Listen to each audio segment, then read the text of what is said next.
আল্লাহ তাআলাও কেমন যেন বলেন, হাবিব নবুয়াতি দিয়েছি, এখন আপনাকে আমি কেন ভুলে যাব, আপনার উপরে কেন অসন্তুষ্ট হব? ওই সময়গুলোতে তো বলি নাই। কোন সময়? আল্লাহ তাআলা বলেন, আলাম ইয়াজিদকা ইয়াতীমান ফাআওয়া ওয়া ওয়াজাদাকা দাল্লান ফাহাদা ওয়া ওয়াজাদাকা আইলান ফাআগনা।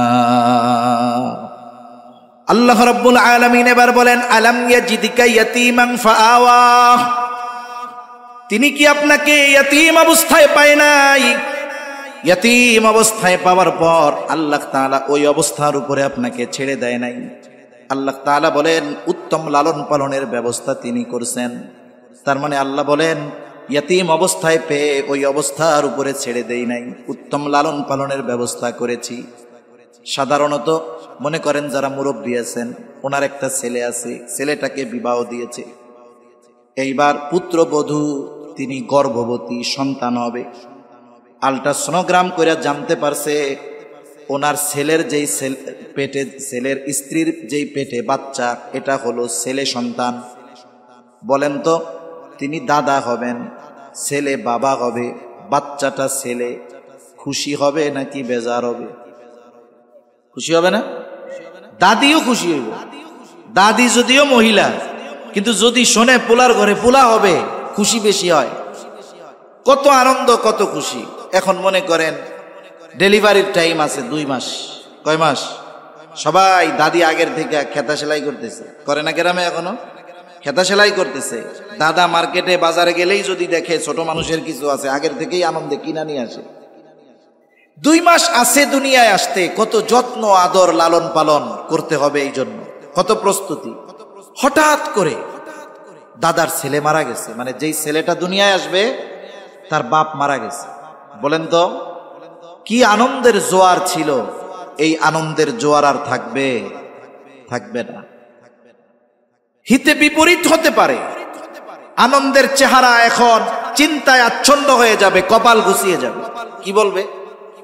বলবে হায় রে, এই পোলা দুনিয়া আইব, খাওয়াইবো কেডা, এর লালন পালন করবো কেডা, এই যে ডেলিভারির সময় খরচ দেবো কেডা। এবার বিআইরে ফোন দিয়া বলবে মেয়েটারে নিয়ে যান, আমরাও কষ্টে আছি। তার মানে দেখেন দুনিয়ায় আসার আগেই ওই বাচ্চার প্রতি অনীহা, অযত্ন, মোহাব্বতের কমতি দিলের মধ্যে চলে আসছে। ঠিক কিনা বলেন? আমার আপনার নবী দুনিয়ায় আসার আগে আমার আপনার নবীর পিতা দুনিয়া থেকে ইন্তেকাল করেছে। আব্দুল্লাহ অনেক ধনী ছিলেন না, টাকা পয়সা ছিল না। অনেক সময় হয় বাবা মারা গেছে ঠিক, কিন্তু অনেক সম্পদ রেখে গেছে, ইয়াতিম হলেও সে কিন্তু ধনী। আব্দুল্লাহ সম্পদওয়ালা ছিলেন না, এই জন্য যখন নবী দুনিয়ায় আসছেন, ওই যে তায়েফ থেকে লোকজন আসছে বাচ্চা দত্তক নেওয়ার জন্য, দুধ পান করানোর জন্য। যখনই আব্দুল মুত্তালিবের ঘরে যায়, যখনই শোনে বাচ্চা ইয়াতিম, বাপও ধনী না, কেউ নিতে চায় নাই। তার মানে আমার আপনার নবী দুনিয়ায় আসার আগে ইয়াতিম। আবার ইয়াতিম যে ওই রকম ইয়াতিম, ধনী ইয়াতিম না, কারণ আব্দুল্লাহর কাছেও এরকম সম্পদ ছিল না। ওই জাহেলিয়াতের সময় আব্দুল মুত্তালিব এই কথা বলে না, ও আমেনা, তোমার সন্তান দুনিয়ায় আসলে কে দেখাশোনা করবে, লালন পালন করবে? তুমি চলে যাও মদিনায় বাপের বাড়ি। এমনটা আব্দুল মুত্তালিব বলেন নাই, বরং আল্লাহ তাআলা আব্দুল মুত্তালিবের অন্তরে অনাগত নবীর প্রতি মোহাব্বত আরো বাড়ায়া দিয়েছে। সে খালি দিন ক্ষণ গুনতেছে, কবে আইব। এবার আমার আপনার নবী দুনিয়ায় আগমন করলেন। আব্দুল মুত্তালিব কত খুশি হয়েছে, যদিও জানে তার বাবাও নাই, বাবার সম্পদও নাই, একজন ইয়াতিম। কত খুশি হয়েছে। ঐতিহাসিকেরা লিখে আব্দুল মুত্তালিবের 10টা সন্তান ছিল। কয়টা সন্তান? আল্লাহর কাছে দোয়া কইরা 10টা সন্তান নিছে। যখন বারবার স্বপ্নে দেখতেছে জমজম কূপ খননের ইতিহাস, পুনর্খননের কষ্ট হইতেছে খুঁড়তে, তখন তো আর বেকু মেশিন নাই। এইবার আল্লাহর কাছে বলে, আল্লাহ আপনি যদি আমার 10টা পোলা দিতেন, তাইলে একটারে আপনার নামে কোরবানি করে দিতাম। আল্লাহ তাআলা 10টা সন্তান দিয়েছে তাকে। আব্দুল্লাহকে অনেক মোহাব্বত করতেন। এইবার মনে পড়ে গেছে, ওয়াদা তো করছিলাম একটারে জবাই দেওয়া, এখন দিমুকারে লটারি করে, প্রত্যেকবার আব্দুল্লাহর নাম উঠে। এখন কি করবে? যেই কয়বার দেয় আব্দুল্লাহর নাম উঠে। লাস্টে যেই কয়বার নাম উঠছে প্রত্যেকবার নাম উঠার বিপরীতে 100 কইরা উঠ। প্রত্যেকবার নাম উঠলেই কত দেয়? 100 করে উট কোরবানি করছে আব্দুল মুত্তালিব। এত মোহাব্বতের সন্তান। ওই সময় এক একটা উট মানে এখনকার এক একটা প্রাইভেট কার, মরুর জাহাজ, উট। এত মোহাব্বতের সন্তান। ঐতিহাসিকেরা বলে আব্দুল মুত্তালিব তার সন্তানদেরকে যত মোহাব্বত করত, ভালোবাসত, তার চাইতে অগণিত গুণ বেশি ভালো আমার আপনার নবীকে বাসত। নবীজি ইয়াতীম, বাবার সম্পদ নাই। হালিমাতুস সাদিয়ার ঘরে গেছে, ওইখানেও মোহাব্বত।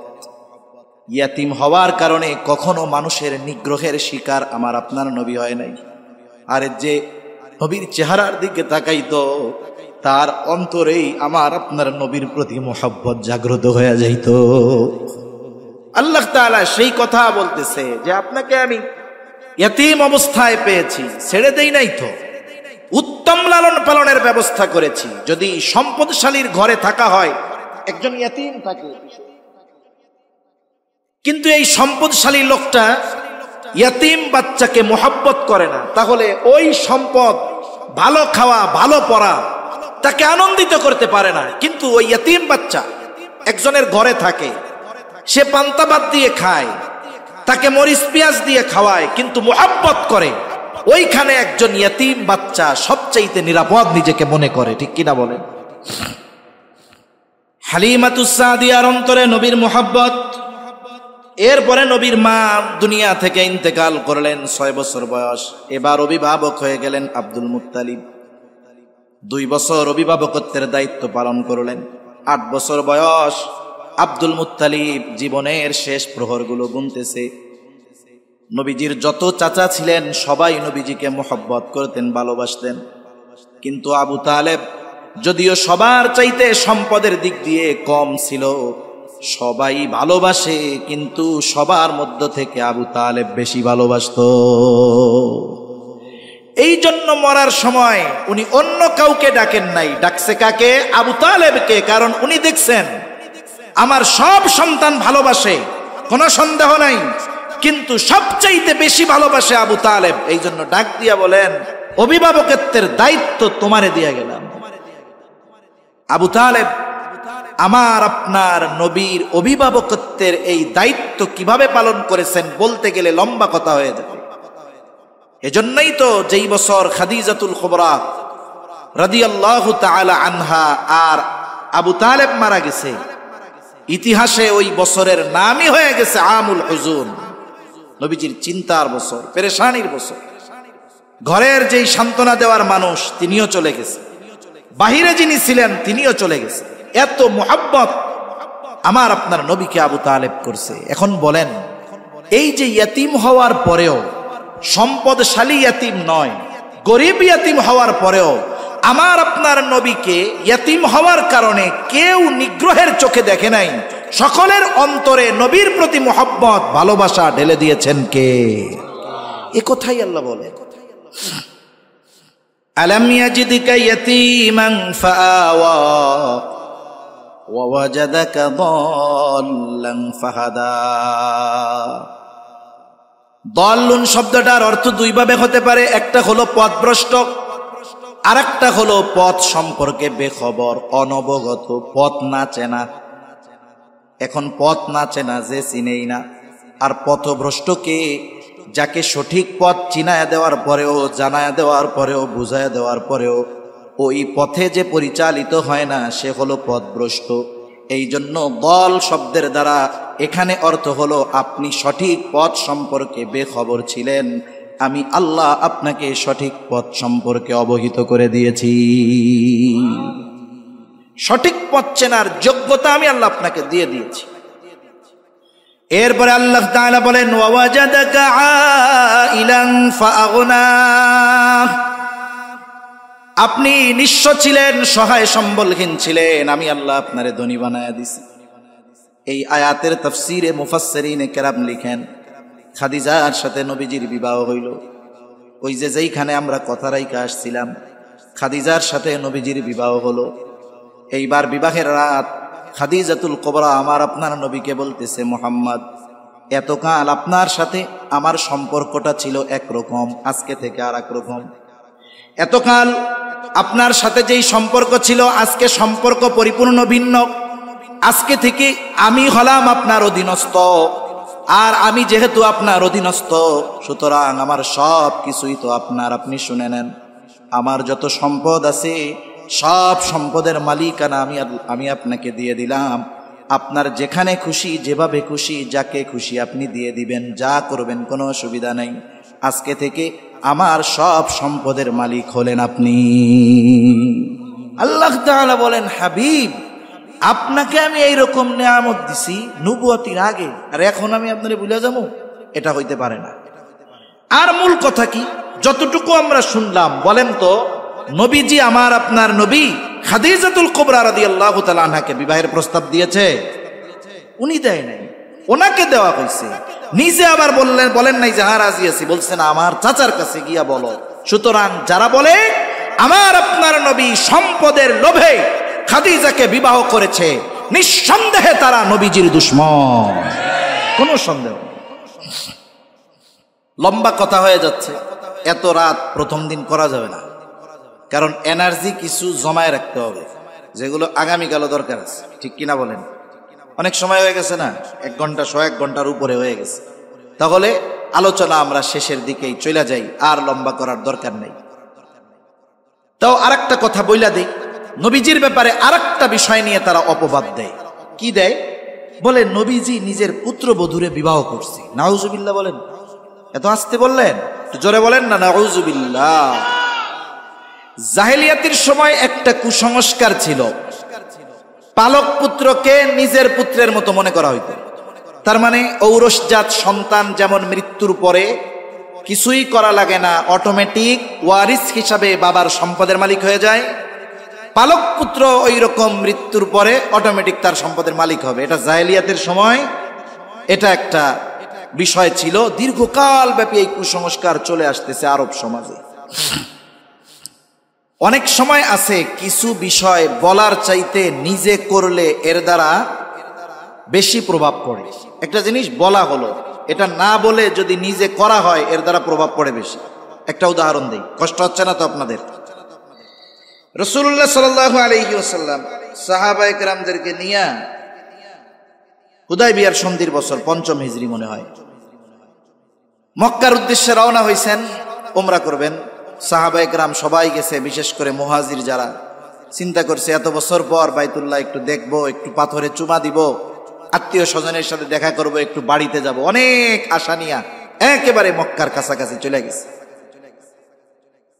এই মুহূর্তে কাফেরদের সাথে একটা চুক্তি হয়েছে।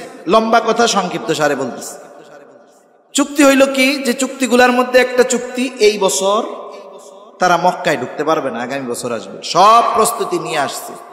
এই চুক্তির যতগুলো ধারা ছিল, ধারাগুলো দৃশ্যমান হচ্ছিল এরকম, সব মুসলমানদের বিপক্ষে, কাফেরদের পক্ষে। এমনকি নবীজির স্বাক্ষর হবে মুহাম্মাদুর রাসূলুল্লাহ পর্যন্ত এরা লিখতে দেয় নাই। চুক্তিপত্রে লিখতে হবে মুহাম্মদ বিন আবদুল্লাহ। যদি মুহাম্মাদুর রাসূলুল্লাহ চুক্তিপত্রে উল্লেখ থাকে তাইলে তো তারে মানাই হয়ে গেল। এই জন্য মুহাম্মাদুর রাসূলুল্লাহ লেখা যাবে না, লিখতে হবে কি, মুহাম্মদ বিন আবদুল্লাহ। এইরকম বিষয়গুলোকে কেন্দ্র করে সাহাবায়ে কেরাম এত হতাশ আর মনক্ষুণ্ণ হইছে যে সবাই দুনিয়ায় আছে না, কোন জগতে আছে এরা টেরি পাইতেছে না, সবাই মনক্ষুণ্ণ হয়ে বসা। নবীজি আদেশ করতেছে, তোমরা সবাই মাথা মুন্ডায় ফেলো এবং যার সাথে যেই প্রাণী আছে সবগুলারে কোরবান করে দাও, জবাই করে দাও। নবীজি এই নির্দেশ দিছেন 3 বার। কয়বার? জোরে বলেন না, কয়বার? বলেন তো, সাহাবায়ে কেরামকে কোনো কিছু বলার আগে, কোনো কিছু বলার জন্য নবীজির 3 বার নির্দেশ দেওয়ার দরকার আছে নাকি? কিন্তু তারা এতটা মনক্ষুণ্ণ, তারা খেয়ালই করে নাই নবীর কথা। নবীজি ঘরের ভিতরে চলে গেছেন। ওই সফরে আমার আপনার নবীজির সাথে যেই সহধর্মিনী ছিলেন, উম্মে সালামা রাদিয়াল্লাহু তাআলা আনহা ওই সফরে ছিলেন। এইবার ঘরে গিয়ে এই অবস্থার কথা বর্ণনা করলেন। উম্মে সালামা রাদিয়াল্লাহু তাআলা আনহা বুঝাইলেন, ইয়া রাসূলুল্লাহ, তারা তো অনেক বড় আশা নিয়ে আসছিল, নিশ্চয়ই তারা মনোকষ্ট পেয়েছে, আর আপনার কথা তাদের কর্ণকুহরে পৌঁছবে আর তারা মান্য করবে না, এটা হতেই পারে না। এরা হয়তো এই মন খারাপের কারণে আপনার কথা খেয়াল করে নাই। আপনি এক কাজ করেন, আপনার যেই প্রাণীটা আছে, এই জন্তুটা আছে, আপনি তাদের সামনে নিয়ে জবাই করে দেন। এইবার নবীজি সাহাবায়ে কেরাম যেখানে অবস্থান করতেছেন তাদের সামনে গিয়ে নিজের প্রাণীটাকে, জন্তুটাকে জবাই করে দিলেন। কিছুই বলা লাগে নাই। সাথে সাথে সবাই উঠে মাথা মুন্ডিয়ে যার কাছে যেই প্রাণী ছিল সকলেই জবাই করে ফেলে দিল।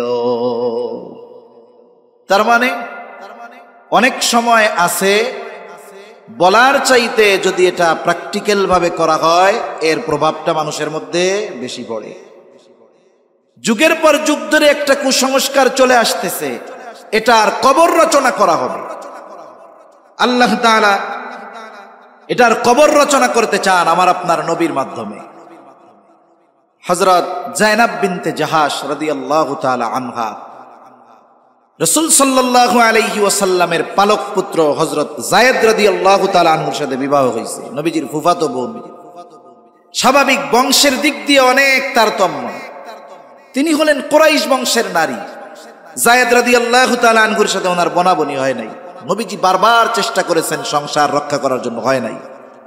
এক মজলিসে যায়েদ অনেক কিছু নবীজির সাথে পরামর্শ করতেছে স্ত্রীর ব্যাপারে। এখন ওই মজলিসের মধ্যেই যায়েদ তালাক দিয়া বসছে। যায়েদ তো তালাক দিছে, আর আল্লাহ কয় এবার আপনি বিবাহ করবেন। কাজ কি হইছে? পালক পুত্র তালাক দিছে, আপনার বিবাহ করতে হবে। এমনকি এই বিবাহ দুনিয়ায় হয় নাই, এই বিবাহে আরশে আজিমের মালিক এই বিবাহ বড়াইয়া দিয়েছেন। সুবহানাল্লাহ। এজন্য যায়েনাব বিনতে জাহাশ রাদিয়াল্লাহু তাআলা আনহা অন্যান্য স্ত্রীদের উপরে গর্ব করে বলতেন যে তোমাদের বিবাহ জমিনে সম্পাদিত হয়েছে আর আমার বিবাহ আরশে আজিমে সম্পাদিত হয়েছে। সুবহানাল্লাহ। এখন বিবাহ তো হয়ে গেছে, কাফেররা বলতেছে দেখছো কি লোকের লোক, এতে পোলার বউরেও বিয়া করে ফেলছে, নাউজুবিল্লাহ। অথচ পালক পুত্র, মনে করেন একজনের সন্তান নাই, সে একটা ছেলে লালন পালন করতেছে। স্বাভাবিকভাবে এই ছেলেটা যখন প্রাপ্তবয়স্ক হয়ে যাবে, এই যেই পালক মা তারে পালছে, ও বালেগ হওয়ার পরে ওই মায়ের সাথে সে আর দেখা করতে পারবে না, পর্দা করতে হবে। একটা পালক মেয়ে আছে, কত কোলে নিছেন, আদর করেছেন, চুমা দিয়েছেন, সে যখন বড় হয়ে গেছে, প্রাপ্তবয়স্ক হয়ে গেছে, এইবার ওই পিতা আর ওই মেয়েকে দেখতে পারবে না। যদি কোনো দুধ সম্পর্কের কারণে সম্পর্ক পরিবর্তন হয়ে যায় সেক্ষেত্রে ভিন্ন কথা। এখন বিবাহ হয়ে গেল, কি হইল বলতেছে, বিবাহ করছে পোলার বউরে।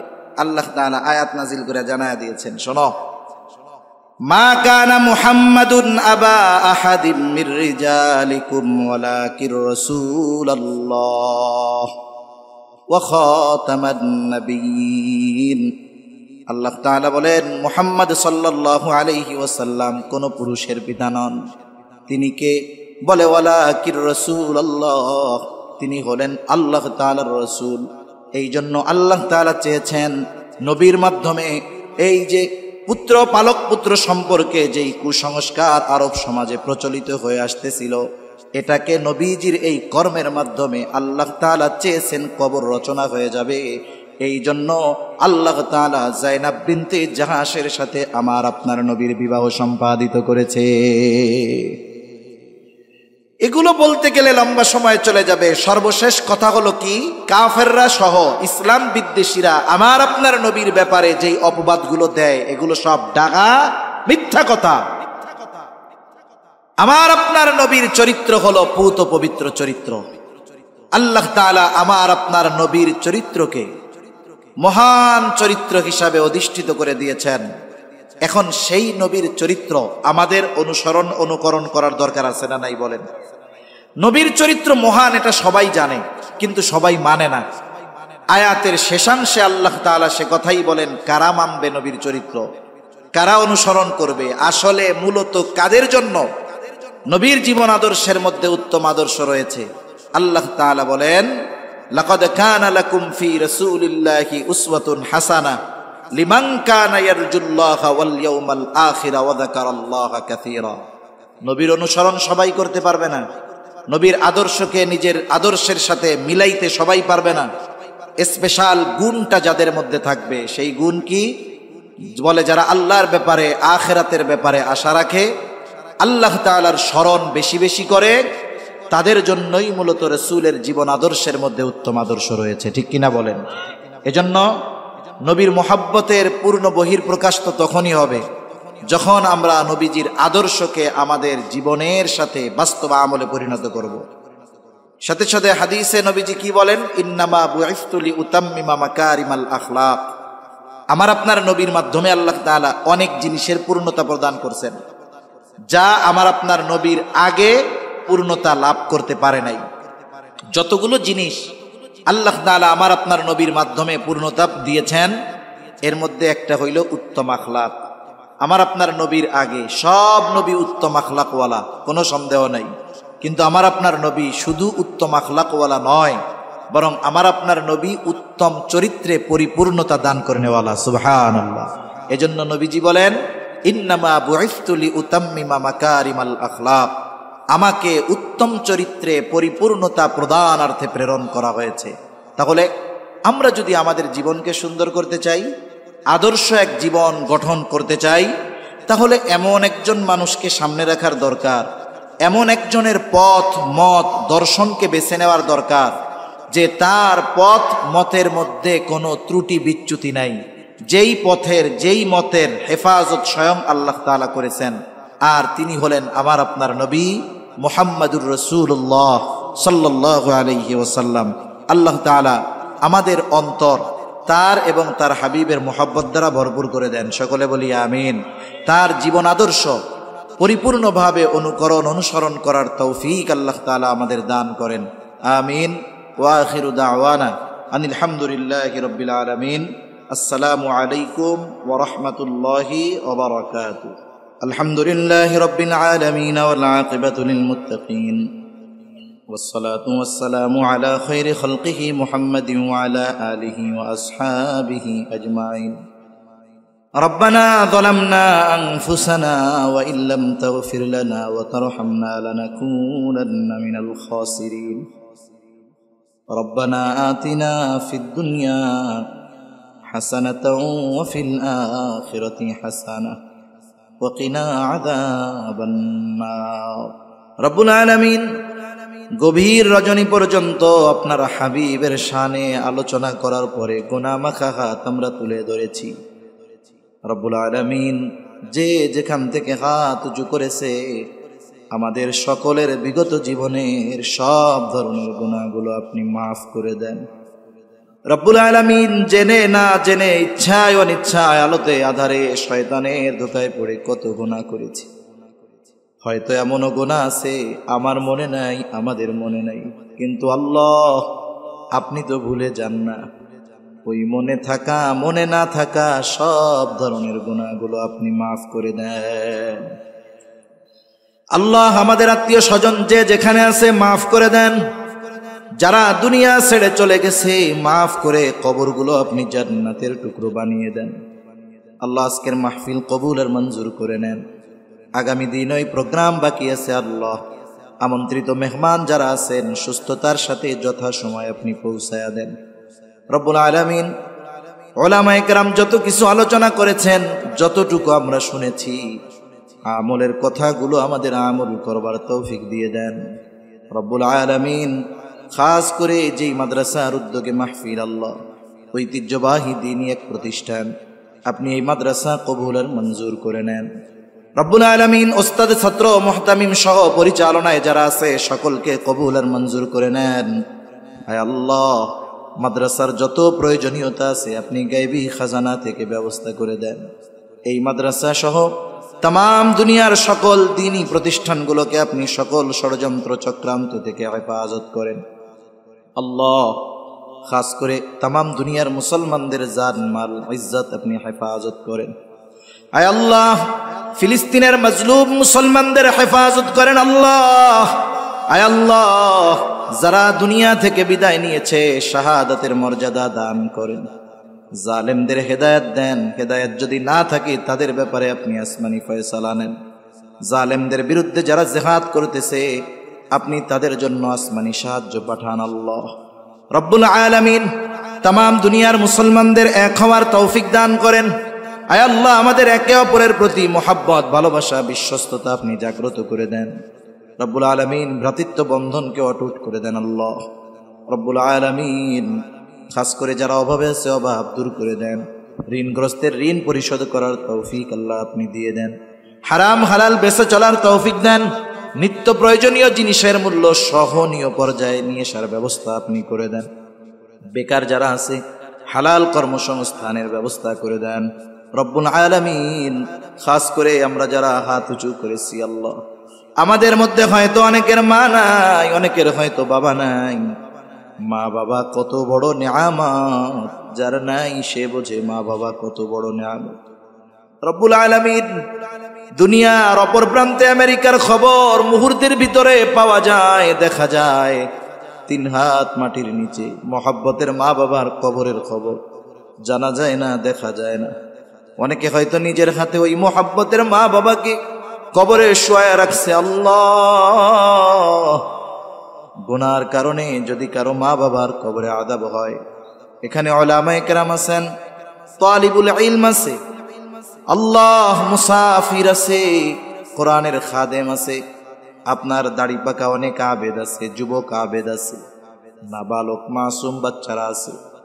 আল্লাহ, যাকে পছন্দ, যারা আমল পছন্দ, তার আমলের ওসিলায় এই মা বাবার কবরের আযাব আল্লাহ আপনি মাফ করে দেন। কবরগুলো জান্নাতের টুকরো বানায় দেন। কিয়ামতের দিন হিসাব সহজ করে জান্নাতের ব্যবস্থা আপনি করে দিন। যাদের মা বাবা বেঁচে আছে সুস্থ দীর্ঘ নেক হায়াত আল্লাহ আপনি দিয়ে দেন রব্বুল আলামিন। যারা অসুস্থ আছে সুস্থতা দান করেন। আয় আল্লাহ, যাদের সন্তান অবাধ্য আছে সন্তানগুলোকে বাধ্য করে দেন রব্বুল আলামিন। আমাদের স্ত্রী সন্তান আমাদের জন্য চক্ষু শীতলকারী হিসাবে কবুল করে নেন। আয় আল্লাহ, তরুণ যুবক যারা আছে কবুল আর মঞ্জুর করেন। সকল প্রকার পাপ, অশ্লীলতা, অনাচার থেকে বেঁচে থাকার তৌফিক ও হিম্মত আল্লাহ আপনি আমাদের দেন। আমাদের দেশের উপরে খাস রহমত নাজিল করেন। আসমানি জমিনি সকল প্রকার বালা মুসিবত থেকে হেফাজত করেন রব্বুল আলামিন। এই দেশ নিয়ে যারা ষড়যন্ত্র চক্রান্তে লিপ্ত আল্লাহ, তাদের ষড়যন্ত্র চক্রান্তকে আপনি ধ্বংস করে দেন। ষড়যন্ত্রকারীদের মুখোশ আপনি উন্মোচন করে দেন রব্বুল আলামিন। গোটা পৃথিবীতে আপনার আইন বাস্তবায়ন করার তৌফিক আপনি আমাদের দান করেন রব্বুল আলামিন। কার মনে কি চাওয়া জানি না, সকলের মনের নেক চাওয়া নেক আশাগুলো কবুল করে নেন। আমাদের সকলকে বারবার মক্কা মদিনা জিয়ারত করার তৌফিক দেন। আমাদের অন্তর আপনার এবং আপনার হাবিবের মোহাব্বত দিয়ে ভরপুর করেন। বেনামাজিদের নামাজি বানান, সুন্নাতবিহীন মানুষগুলোরে সুন্নাতওয়ালা বানায় দেন রব্বুল আলামিন। এই দুনিয়া ছেড়ে একদিন আমাদের সকলকে চলে যেতে হবে। যত মোহাব্বত ভালোবাসা থাকুক না কেন, এই দুনিয়া ছেড়ে একদিন চলে যেতে হবে আল্লাহ রব্বুল আলামিন। মালাকুল মউত যখন মৃত্যুর পরোয়ানা নিয়ে হাজির হবে, ওই কঠিন সময় আপনি আপনার প্রত্যেকটা গোলামের জবানে তাওহীদের কালিমা নসিব করে দিয়ে এ দুনিয়া ছেড়ে একদিন চলে যেতে হবে আল্লাহ রব্বুল আলামিন। মালাকুল মউত যখন মৃত্যুর পরোয়ানা নিয়ে হাজির হবে, ওই কঠিন সময় আপনি আপনার প্রত্যেকটা গোলামের জবানে তাওহীদের কালিমা নসিব করে দিয়ে